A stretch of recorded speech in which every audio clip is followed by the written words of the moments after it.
I'm not raising a child that hits. That is what I said to myself when I had my child. She's not going to hit anyone. She's going to be that kid that doesn't hit anyone. And I was wrong. I took a gamble. And if you're a gambler, this episode is for you. You're listening to the Bear in Mind podcast, episode 149. A podcast that breaks it down so you can break the cycle for good. Now, your host, Tara Rama, but you can call her T. Before I get into hitting, I want to let you know that if you have trauma and are still processing trauma around physical abuse, around any kind of abuse, this is not probably the best episode to listen to because I will be talking about hitting, even though I will be focusing mostly on hitting that children do. Okay, so I was a parent. I was very much like, my child is not going to hit. They are not going to be that child. And this was really important to me because I grew up in a household where my mother smacked my face. She would come up and smack my face up until I lived there, up until I was 16 years old. She would come up and hit my face, like really smack it. And so hitting has been something that was a huge trigger for me. And so this is why I'm kind of doing an episode. I usually don't do episodes where I give direct parenting advice. This advice is not for everyone. So if you're a gambler, this is definitely the episode for you, because at some point we want to deal with the hitting, because guess what? Every child hits. And I found that out that when my daughter started hitting, and she started hitting me, I think it was around 1.5 as they approached those toddler years. It could be earlier. I don't remember, but I can remember sort of the time frame of when I was like, this is an issue. And my first thought is, we've got to correct this behavior now. We have to deal with this now. We have to teach her the lesson that this behavior is not going to work. Or hitting is not the solution. And I failed. She kept hitting me. At this point in time, I had read a lot of parenting books, and I had read a lot of books on emotions and emotions in children at certain ages, how they develop understanding their emotions. I hadn't come across anything that was useful in getting her to stop hitting me in particular. There was a whole bunch of information on the internet on redirecting, on telling them to hit gently or touch gently, use gentle hands, redirect the behavior. It didn't stop the hitting. And one of the things is we thought, oh, this hitting is going to go on and on and on. And then the worst thing, what if my child grows into an adult that hits, that physically abuses people, is violent? All of those thoughts came rushing to me. And I thought, okay, maybe she's going to become like my mother and just come up and hit me across the face. And then I came across a parenting resource. I don't remember the name of the resource. It has also been mentioned to me by other parenting experts. Not all of them suggest it. A lot of them still advocate the redirecting, the saying use gentle hands, some of that advice. I found that ineffective, and I also found it later to be ineffective in other kind of behaviors that I was trying to correct. So one of the things about hitting is that it is happening from an emotion, and they do not have muscular control. In little ones, they don't have control to deal with their emotions. And as I've mentioned in episodes before, is that emotion has to do with the motion of the body. So that when you experience an emotion, it's happening in your body. And for a little kid, there's not a lot of surface area, if you notice that. So the vibration that happens in their body, it's going to look bigger and less controlled than in an adult. So for example, I can tell my husband feels irritated or anger, and all he does is he slightly turns his neck to one side and he kind of just rolls it halfway. But he's experiencing emotion. It's happening in his body, and it's a tell. And so since there's not a lot of surface area, it comes out bigger. It comes out in moving hands, in hitting, and it'll usually be directed towards the place that they feel safe, towards their parents. And so what I want, maybe the first thing out of this is to understand it, is that if your kid is hitting you, it's actually a really good sign. It means they trust you enough to come to you with this big emotion, and they don't know what it is. They have no language skills, except maybe for the word no.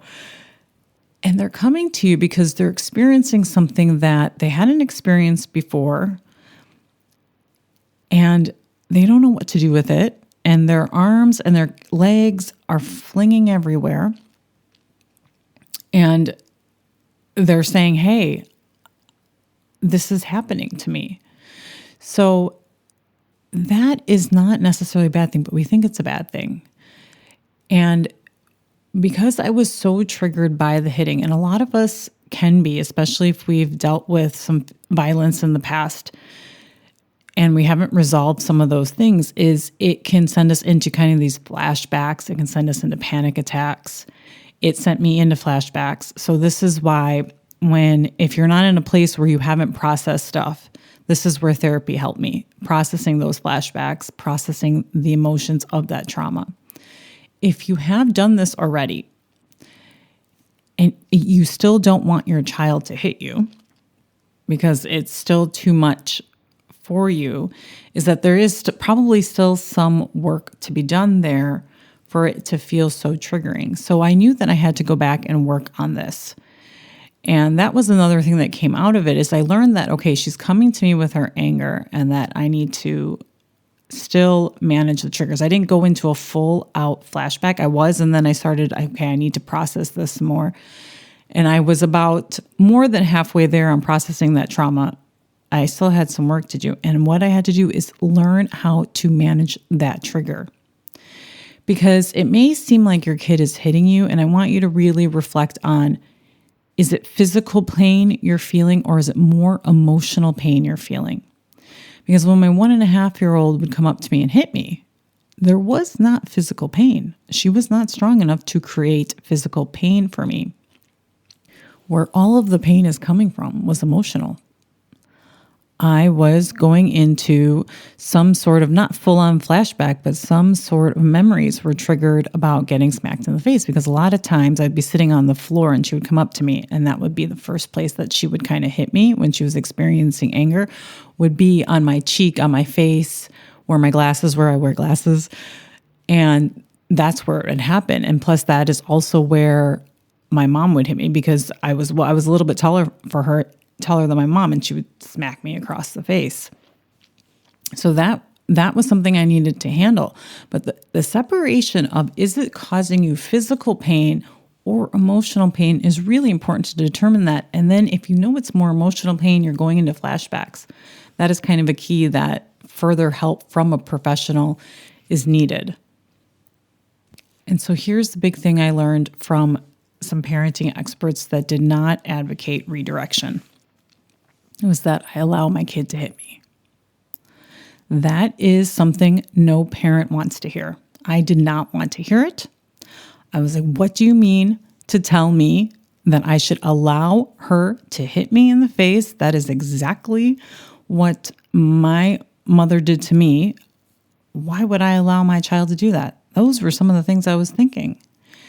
And so the more I read on creating safe places for your children to allow their emotional experience, all emotional experiences, even when they're super excited about going to a birthday party, think about how we can allow that for a safe place, but also allowing for the emotions that we are very uncomfortable with because of our own triggers that have yet to be resolved, yet to be processed.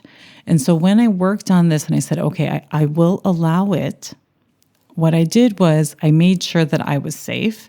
So safe here on my face, it wasn't that it was physical pain, but it was more like not poke me in the eye, not break my glasses. I need them to see. I really do. And it could be on my cheek, but I moved it more down to where I could take it, my arms and my chest. And if she was more on the ground, my legs. And I redirected, this is a redirection, but just to where I would feel comfortable. So it wouldn't poke my eyes out enough where that hitting was allowed. And I would stay silent and I would calm myself. This took practice, and you have a lot of years to practice because they say the toddler years last till 7. I have a 7-year-old and the tantrums still kind of happen. Now, they don't happen with the hitting, but they happen another kind of way. So you've got opportunity here to practice. And part of breaking that cycle, whatever behaviors you're trying to change that you grew up with, it seems almost counterintuitive. And a lot of things are when it comes to breaking the cycle.